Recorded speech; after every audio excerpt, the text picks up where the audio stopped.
விஜயநகர படைகளால் எந்த இரண்டு கூறுகள் பயன்படுத்தப்பட்டன? ஏ. வில்வித்தை மற்றும் தேர்கள். பி. துப்பாக்கி மற்றும் குதிரைப்படை. சி. வாள்கள் மற்றும் யானைகள். டி. ஈட்டிகள் மற்றும் கேடயங்கள். சரியான பதில் பி. துப்பாக்கி மற்றும் குதிரைப்படை. 8. விஜயநகர பேரரசு தென்னிந்தியாவில் முதலில் போர்களில் துப்பாக்கி மற்றும் வெடிமருந்துகளை பயன்படுத்திய பெருமைக்குரியது. மேலும் அரேபியாவிலிருந்து உயர்தர குதிரைகளை இறக்குமதி செய்து ஒரு வலிமையான குதிரைப்படையையும் அவர்கள் பராமரித்தனர். பிரிட்டிஷ் கிழக்கிந்திய கம்பெனி இந்தியாவில் எப்போது செயல்பட்டது? ஏ. 1757 முதல் 1857 வரை. பி. 1612 முதல் 1757 வரை. சி. 1858 முதல் 1947 வரை. டி. 1668 முதல் 1954 வரை. சரியான பதில் பி. 1612 முதல் 1757 வரை. 2. சரியான விடை பி. சோகஸ்மேலி. பிரிட்டிஷ் கிழக்கிந்திய கம்பெனி 1612 இல் சூரத்தில் தனது முதல் வணிக மையத்தை நிறுவி 1757 பிளாசி போர் வரை முதன்மையாக ஒரு வணிக அமைப்பாகச் செயல்பட்டது. 1757 பிறகு அது ஒரு அரசியல் சக்தியாக உருவெடுத்தது. கடந்த கால சமூகங்களை ஆராய்வதற்காக பொருள்சார் ஆதாரங்களை மீட்டெடுக்க ஒரு தளத்தை முறையாக தோண்டும் செயல்முறை என்ன? ஏ. தொல்லியல் ஆர்க்கியாலஜி. பி. வரலாற்றியல் ஹிஸ்டோரியோகிராஃபி. சி. மரபியல் ஜெனியாலஜி. டி. தொல்லுயிரியல் பாலியான்டாலஜி. சரியான பதில் ஏ. தொல்லியல் ஆர்க்கியாலஜி. சரியான விடை ஏ. சோகஸ்மேலி. தொல்லியல் என்பது கடந்த கால மனித வாழ்வியலை அவர்கள் விட்டுச் சென்ற பொருள்சார் ஆதாரங்கள் மூலம் அறிவியல் பூர்வமாக ஆராயும் முறையாகும். அகழ்வாராய்ச்சி என்பது இந்த துறையின் ஒரு முக்கிய அங்கமாகும். பின்வருவனவற்றில் நமது நெருங்கிய உறவினர்களில் ஒன்றாக கருதப்படுவது எது? A. Baboon baboon. B. Macaque macaque. C. Chimpanzee chimpanzee. D. Gibbon gibbon. சரியான பதில் சி. Chimpanzee chimpanzee. 2. சரியான விடை சி. சோகஸ்மேலி. மனிதர்களின் டிஎன்ஏ அமைப்பானது சிம்பன்சிகளுடன் சுமார் 98% ஒத்துப்போகிறது. இதனால் இவை மனிதனின் மிக நெருங்கிய உறவினராக கருதப்படுகிறது. 8ஆம் ஹென்றி மீண்டும் திருமணம் செய்து கொள்ள விரும்பியதன் முதன்மை நோக்கம் என்ன? ஏ. அதிக செல்வம் பெற. பி. தனது பேரரசை விரிவுபடுத்த. சி. அரியணைக்கு ஒரு ஆண் வாரிசை பெற. டி. புதிய அரசியல் கூட்டணிகளை உருவாக்க. சரியான பதில் சி. அரியணைக்கு ஒரு ஆண் வாரிசை பெற. சரியான விடை சி. சோகஸ்மேலி 8ஆம் ஹென்றி தனது வம்சத்தை தொடர ஒரு ஆண் வாரிசு வேண்டும் என்பதில் உறுதியாக இருந்தார். இதற்காகவே அவர் தனது முதல் திருமணத்தை ரத்து செய்ய விரும்பி கத்தோலிக்க திருச்சபையுடன் மோதி ஆங்கிலிக்கன் சபையை தோற்றுவித்தார். குறிப்பிடப்பட்டுள்ளபடி இந்தியாவின் மிக பழமையான தொழில் எது? ஏ. தோல் லெதர். பி. ஜவுளி டெக்ஸ்டைல். சி. தந்தம் ஐவரி. டி. மரவேலை வுட்வொர்க். சரியான பதில் பி. ஜவுளி டெக்ஸ்டைல். சரியான விடை இந்தியாவின் மிக பழமையான மற்றும் பாரம்பரியமான தொழில் ஜவுளி தொழில் டெக்ஸ்டைல் ஆகும். பண்டைய காலத்திலிருந்தே இந்திய பருத்தி ஆடைகள் மற்றும் மஸ்லின் துணிகள் உலக புகழ் பெற்றவையாக இருந்தன. நாடுகளுக்கு பொறுப்பான நிர்வாக அதிகாரிகள் யார்? ஏ. ஊர் பி. மங்கலம் மங்கலம். சி. கூட்டம் குரும்ஸ். டி. நாட்டார் நட்டர்ஸ். சரியான பதில் டி. நாட்டார் நட்டர்ஸ். சோழர் கால நிர்வாகத்தில் நாடு என்ற பிரிவின் நிர்வாக பணிகளை நாட்டார் எனப்படும் சபையினர் கவனித்துக் கொண்டனர். இவர்கள் நில உரிமையாளர்களாகவும் வரி வசூல் மற்றும் நீதி வழங்குவதில் முக்கிய பங்கு வகித்தனர். செராம்பூரில் மிஷன் கல்லூரி எந்த ஆண்டில் நிறுவப்பட்டது? ஏ. 1819. பி. 1857. சி. 1800. டி. 1818. சரியான பதில் டி. 1818. 4. சரியான விடை டி. சோகஸ்மேலி. செராம்பூர் மிஷன் கல்லூரி 1818ஆம் ஆண்டு வில்லியம் கேரி ஜோசுவா மார்ஷ்மேன் மற்றும் வில்லியம் வார்டு ஆகியோரால் நிறுவப்பட்டது.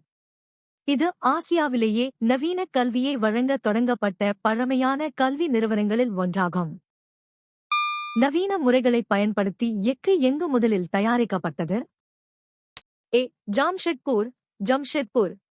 B. Kanpur, Kanpur. C. Bombay, Bombay. D. Ahmedabad, Ahmedabad. சரியான பதில் ஏ. ஜாம்ஷெட்பூர், ஜம்ஷெத்பூர். 8. ஜாம்ஷெட்ஜி டாடா என்பவரால் 1907 இல் ஜாம்ஷெட்பூரில் சாக்சி, டாடா இரும்பு மற்றும் எஃகு நிறுவனம் டிஸ்கோ தொடங்கப்பட்டு நவீன முறையில் எஃகு உற்பத்தி செய்யப்பட்டது. இது இந்தியாவின் தொழில்மயமாக்கலில் ஒரு மைல்கல்லாக கருதப்படுகிறது. பிளாசிப் போர் எந்த ஆண்டு நடைபெற்றது? ஏ. 1757. பி. 1764. சி. 1775. டி. 1765. சரியான பதில் ஏ. 1757. ஜூன் 1757 23 அன்று ராபர்ட் கிளைவ் தலைமையிலான ஆங்கிலேய படை வங்காள நவாப் சிராஜுத்தௌலாவை பிளாசிப் போரில் தோற்கடித்தது. இது இந்தியாவில் ஆங்கிலேய அரசியல் அதிகாரம் நிலைபெற அடித்தளமிட்ட மிக முக்கிய நிகழ்வாகும். மற்றவை 1764 இல் பக்சார் போர் நடைபெற்றது. கிருஷ்ணதேவ ராயர் யாருடைய சமகாலத்தவர்? A. Shershah, Shershah. B. Babur, Babur. C. Akbar, Akbar. D. Humayun, Humayun. சரியான பதில் பி. பாபர், பாபர். சரியான விடை பி. சோகஸ்மெலி. விஜயநகர பேரரசர் கிருஷ்ணதேவ ராயர் 1509 முதல் 1529 வரை முகலாய பேரரசை தோற்றுவித்த பாபரின் சமகாலத்தவர் ஆவார். பாபர் தனது சுயசரிதையான பாபர் நாமாவில் கிருஷ்ணதேவ ராயரை இந்தியாவின் வலிமையான அரசர் எனக் குறிப்பிட்டுள்ளார். மனித மூதாதையர்கள் கருவிகள் தயாரிப்பதற்கு மூலப்பொருளாக எதைத் தேர்ந்தெடுத்தனர்? ஏ. கற்கள், ஸ்டோன்ஸ். பி. எலும்பு, போன். சி. உலோகம், மெட்டல். டி. மரம், வுட். சரியான பதில் ஏ. கற்கள், ஸ்டோன்ஸ். சரியான விடை ஏ. சோகஸ்மெலி. ஆதி மனிதர்கள் வேட்டையாடுவதற்கும் கிழங்குகளைத் தோண்டுவதற்கும் கூர்மையான கற்களையே முதல் கருவிகளாக பயன்படுத்தினர். குவார்ட்சைட் மற்றும் சிக்கிமுக்கி கற்கள் போன்ற கடினமான கற்கள் இதற்காக தேர்ந்தெடுக்கப்பட்டன. பாப்டிஸ்ட் மிஷன் கல்லூரி எந்த ஆண்டு தொடங்கப்பட்டது? ஏ. 1838. பி. 1808. சி. 1828. டி. 1818. சரியான பதில் டி. 1818. 1. பாப்டிஸ்ட் மிஷன் கல்லூரி, செராம்போர் கல்லூரி, வில்லியம் கேரி மற்றும் அவரது குழுவினரால் 1818 இல் மேற்கு வங்காளத்தில் தொடங்கப்பட்டது. இது இந்தியாவில் நவீன கல்வியை வழங்கிய பழமையான கல்வி நிறுவனங்களில் ஒன்றாகும். இந்தோசராசனிக் கட்டிடக்கலையில் உள்ள அலங்கார கூறுகளின் தோற்றம் என்ன? ஏ. பாரசீகம், Persian. B. Indian, Indian. C. அரபு, அராபிக். டி. மத்திய ஆசியா, சென்ட்ரல் ஏஷியன். சரியான பதில் பி. Indian, Indian. இந்தோசராசனிக் கட்டிடக்கலை என்பது இஸ்லாமிய கட்டிட அமைப்புகளுடன் இந்திய அலங்கார கலைகளை இணைத்து உருவாக்கப்பட்ட ஒரு பாணியாகும். இதில் சத்திரிகள், ஜாலிகள் போன்ற இந்திய கலைக்கூறுகள் அதிக அளவில் பயன்படுத்தப்பட்டன. உற்பத்தி செய்யப்பட்ட துணிகள் அனைத்தும் ஏறக்குறைய எந்த பொருளால் ஆனவை? ஏ. Linen, linen. பி. பருத்தி, காட்டன். சி. கம்பளி, வுல். டி. பட்டு, சில்க். சரியான பதில் பி. பருத்தி, காட்டன். 3. சரியான விடை பி. சோகஸ்மெலி. சிந்து சமவெளி நாகரிகம் மற்றும் பண்டைய தமிழகத்தில் பருத்தி ஆடைகளே பெருமளவில் உற்பத்தி செய்யப்பட்டன. பருத்தி பயிரிடுவதிலும் அதிலிருந்து நூல் நூற்பதிலும் தமிழர்கள் சிறந்து விளங்கினர் என்று இலக்கியங்கள் கூறுகின்றன. கார்தேஜால் அனுப்பப்பட்டு ரோமானிய படையை தோற்கடித்து இத்தாலியின் ஒரு பகுதியை அழித்த தளபதியின் பெயர் என்ன? A. Pyrrhus, Pyrrhus. B. Hannibal, Hannibal. C. Scipio Africanus, Scipio Africanus. D. Fabius, Fabius. சரியான பதில் பி. ஹன்னிபால், ஹன்னீபல்.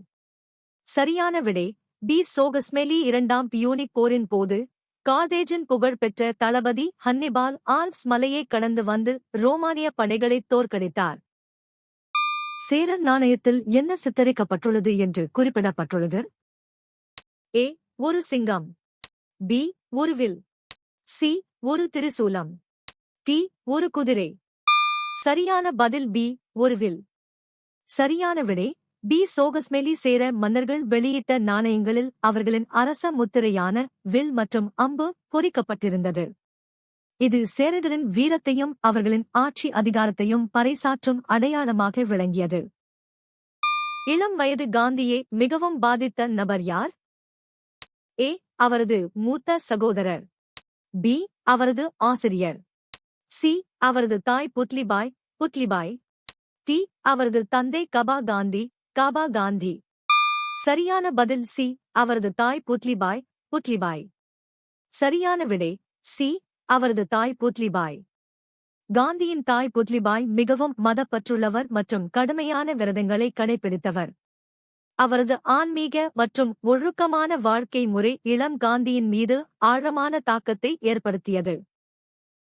நீங்கள் எத்தனை சரியாக பதிலளித்தீர்கள்?